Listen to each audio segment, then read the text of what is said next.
Bismillahirrahmanirrahim. Assalamualaikum warahmatullahi wabarakatuh. Innal hamdalillah nahmaduhu wa nasta'inuhu wa nastaghfiruh. Wa na'udzu billahi min shururi anfusina wa min sayyiati a'malina. Man yahdihillahu fala mudilla lahu wa man yudlil fala hadiya lahu. Asyhadu an la ilaha illallah wahdahu la syarika lahu wa asyhadu anna Muhammadan 'abduhu wa rasuluh.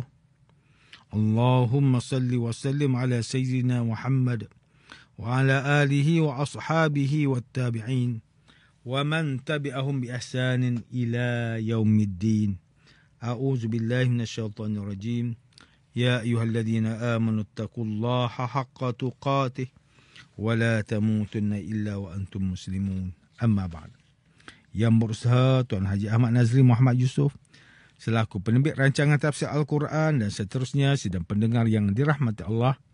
Alhamdulillah, pertamanya marilah kita bersama-sama merafakkan setinggi kesyukuran kehadrat Allah Subhanahu Wa Taala di atas segala nikmat kurniaan dan rezekinya yang tidak ternilai. Selawat dan salam ke atas junjungan besar Nabi Muhammad sallallahu alaihi wasallam, ahli keluarga baginda dan para sahabat yang tercinta. Bersama saya Profesor Dr. Muhammad Najib bin Abdul Qadir, Pusat Kajian Al-Quran dan As-Sunnah, Fakulti Pengajian Islam, Universiti Kebangsaan Malaysia. Tuan-tuan, puan-puan, para pendengar yang dimuliakan, pada hari ini kita akan menyambung kembali rancangan tafsir Al-Quran bagi siri ke-148. InsyaAllah, pada kali ini kita akan membincangkan mengenai pentafsiran ayat ke-108 surah At-Taubah. A'udzu billahi minasyaitonir rajim. لا تقم فيه أبدا لمسجد أسس على التقوى من أول يوم أحق أن تقوم فيه رجال يحبون أن يتطهروا والله يحب المطهرين. Jangan engkau sembahyang di masjid itu selama-lamanya, kerana sesungguhnya Masjid Quba yang engkau bina, wahai Muhammad, yang telah didirikan di atas dasar takwa dari mula wujudnya. Sudah sepatutnya engkau sembahyang padanya. Di dalam masjid itu ada orang lelaki yang suka mengambil berat, membersihkan, mensucikan dirinya, dan Allah mengasihi orang yang membersihkan diri mereka, zahir dan batin. Muslimin dan muslimat yang dirahmati Allah, Profesor Dr. Muhammad Quraish Shihab melalui kitabnya Tafsir Al-Misbah menyatakan bahawa kalimah la taqum fihi pada ayat tersebut bermaksud janganlah engkau berdiri di dalamnya.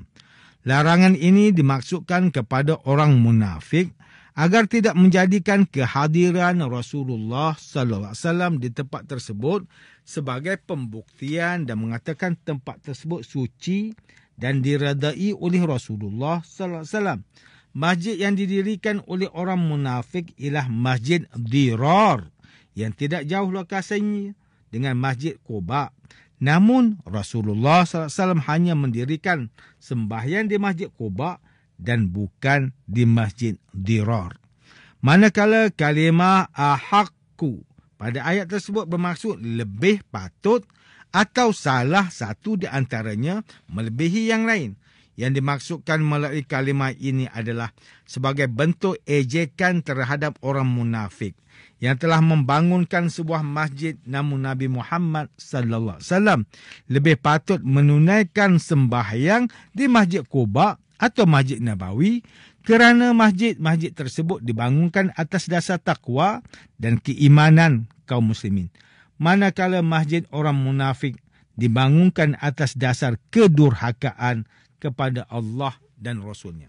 Sidang pendengar yang dimuliakan, Ustaz Salahuddin Abdullah dan Ustaz Umar Khalid melalui kitab mereka Tafsir Mubin mentafsirkan ayat ke-108 surah At-Taubah ini dengan menyatakan bahawa Allah Subhanahu Wa Taala melarang dan memberi amaran keras kepada Rasulullah SAW supaya tidak sesekali hadir dan solat di masjid yang didirikan oleh orang munafik. Selain itu, Masjid Quba lebih patut dihadiri Rasulullah SAW kerana masjid tersebut didirikan berdasarkan ketakwaan kepada Allah Subhanahu Wa Taala. Masjid Quba lebih berhak dihadiri kerana orang yang menghadiri masjid tersebut hanya bertujuan untuk menunaikan ibadah kepada Allah Subhanahu Wa Taala semata-mata. Manakala Profesor Dr. Tengku Muhammad Hasbi As-Siddiqi menerusi kitabnya Tafsir An-Nur mentafsirkan ayat ke-108 surah At-Taubah ini dengan menjelaskan perintah Allah Subhanahu Wa Taala kepada baginda, wahai Rasul, jangan sekali-kali kamu bersembahyang dalam masjid itu. Larangan itu ditujukan kepada Nabi Muhammad sallallahu alaihi wasallam dan para mukmin keseluruhannya. Diriwayatkan bahawa para munafik yang telah dipengaruhi oleh Abu Amir yang datang kepada Nabi setelah selesai mendirikan masjid Dirar. Mereka meminta Nabi sallallahu alaihi wasallam solat di dalam masjid itu dan mendoakan mereka. Berkenaan kisah inilah turunnya ayat ke-108 dan 109 surah At-Taubah. Demi Allah, masjid yang sejak awal benar-benar dibangunkan dengan maksud hanyalah untuk bertakwa kepada Allah, untuk mengumpulkan para mukmin, untuk mewujudkan kesatuan Islam dan saling membantu atas dasar kebajikan dan ketakwaan itu lebih layak untuk beribadah di dalamnya. Firman ini menunjukkan bahawa masjid yang dimaksudkan itu adalah Masjid Quba. Namun, menurut riwayat Ahmad, Muslim dan An-Nasai, ketika ditanya kepada Nabi sallallahu alaihi wasallam untuk menjelaskan bahawa yang dimaksudkan dengan masjid dalam ayat ini adalah Masjid Madinah. Ayat ini dapat membenarkan kedua-dua masjid itu kerana keduanya didirikan oleh Nabi Muhammad sallallahu alaihi wasallam dan semuanya dibangunkan atas dasar takwa. Manakala Profesor Dr. Haji Abdul Malik bin Abdul Karim Amrullah atau lebih dikenali sebagai Hamka melalui kitab tafsirnya Al-Azhar ketika mentafsirkan ayat ke-108 surah At-Taubah ini menjelaskan bahawa ayat ini adalah larangan tegas Allah kepada baginda sallallahu alaihi wasallam supaya jangan sesekali sembahyang di Masjid Dirar walaupun sebelum baginda berangkat ke Tabuk sudah berjanji untuk sembahyang di sana. Pada waktu itu baginda belum diberitahu Allah tentang keadaan sebenar masjid itu. Bahkan setelah baginda mengetahui maksud jahat di sebalik pembinaan masjid itu, baginda memerintahkan beberapa orang sahabat pergi ke sana dan meruntuhkan masjid itu. Ada dua sebab yang menyebabkan Masjid Quba itu adalah masjid yang diizinkan Allah untuk mengerjakan sembahyang di dalamnya.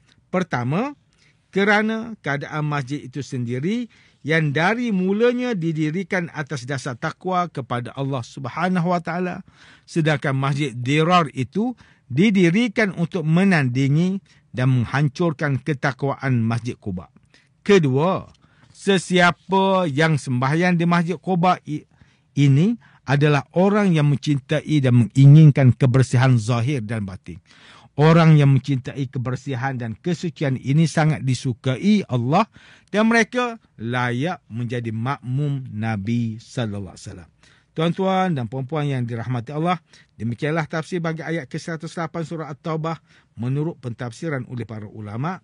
Ayat ke-108 surah At-Taubah ini menyatakan dan menjelaskan mengenai larangan Allah Subhanahu Wa Taala terhadap Rasulullah sallallahu alaihi wasallam dan para mukminin untuk tidak mendirikan sembahyang di masjid yang dibina oleh orang munafik. Masjid tersebut merupakan masjid yang tidak dibina atas dasar ketakwaan kepada Allah Subhanahu Wa Taala. Oleh itu hendaklah Rasulullah SAW dan para mukmin menghadiri Masjid Quba yang dibina berdasarkan ketakwaan kepada Allah Subhanahu Wa Taala dan hanya dihadiri oleh orang yang hendak beribadat kepada Allah Subhanahu Wa Taala. Muslimin dan muslimat yang dimuliakan, demikianlah tafsir bagi ayat ke-108 surah At-Taubah menurut pentafsiran oleh para ulama. Ayat ke-108 surah At-Taubah ini memberikan peringatan kepada kita supaya jangan terpedaya dengan muslihat musuh. Musuh Islam mendirikan Masjid Dirar kerana ingin mengelirukan mukmin serta ingin menjauhkan mukmin daripada ketakwaan yang sebenar. Namun Allah Subhanahu Wa Taala telah memberikan wahyu untuk mengelakkan Rasulullah sallallahu alaihi wasallam dan orang mukmin termakan muslihat mereka. Untuk mengelakkan diri kita daripada terpedaya dengan musuh adalah dengan mengikuti panduan wahyu, iaitu Al-Quran dan juga sunnah Rasulullah sallallahu alaihi wasallam. Selain itu, kita hendaklah melakukan sesuatu perkara ikhlas kerana Allah. Malah sebagai umat Islam hendaklah kita mendahulukan Allah dan Rasulnya dalam setiap perbuatan agar sentiasa mendapat keredaan Allah dalam setiap gerak langkah kita. Rasulullah sallallahu alaihi wasallam bersabda, "Innallaha ta'ala la yaqbalu minal amali illa ma kana lahu khalisa wabtughiya bihi wajhahu." Sesungguhnya Allah Subhanahu wa taala tidak menerima sesuatu amalan melainkan yang dilaksanakan dengan penuh ikhlas kepadanya dan ditujukan hanya kepadanya semata-mata. Sidang pendengar yang dirahmati Allah, antara pengajaran yang boleh kita ambil daripada tafsir ayat ke-108 surah At-Taubah ini ialah, pertama, umat Islam hendaklah melaksanakan segala sesuatu amalan hatta membina sebuah masjid ikhlas untuk beribadah kepada Allah Subhanahu wa taala supaya amalan tersebut mendapat rahmat dan kasih sayang darinya. Kedua, umat Islam hendaklah bijak untuk memerhati dan memilih sesuatu perkara yang lebih berhak yang dikasihi Allah Subhanahu wa taala dan tidaklah mengikut kesenangan diri saja. Segala perkara yang hendak dilakukan mestilah mendahulukan Allah dan Rasulnya. Ketiga, umat Islam hendaklah sentiasa beribadah dengan niat yang ikhlas kepada Allah Subhanahu wa taala supaya mendapat rahmatnya dan direzekikan untuk mendiami syurga di akhirat kelak, insya-Allah. Tuan-tuan, puan-puan, para pendengar yang dimuliakan, sekian saja rancangan tafsir Al-Quran pada hari ini. Semoga kita semua mendapat manfaat daripada perbincangan ilmu ini. Insya-Allah, mudah-mudahan kita akan bertemu lagi pada siri rancangan tafsir Al-Quran yang akan datang. Wabillahi taufiq wal hidayah. Wassalamualaikum warahmatullahi wabarakatuh.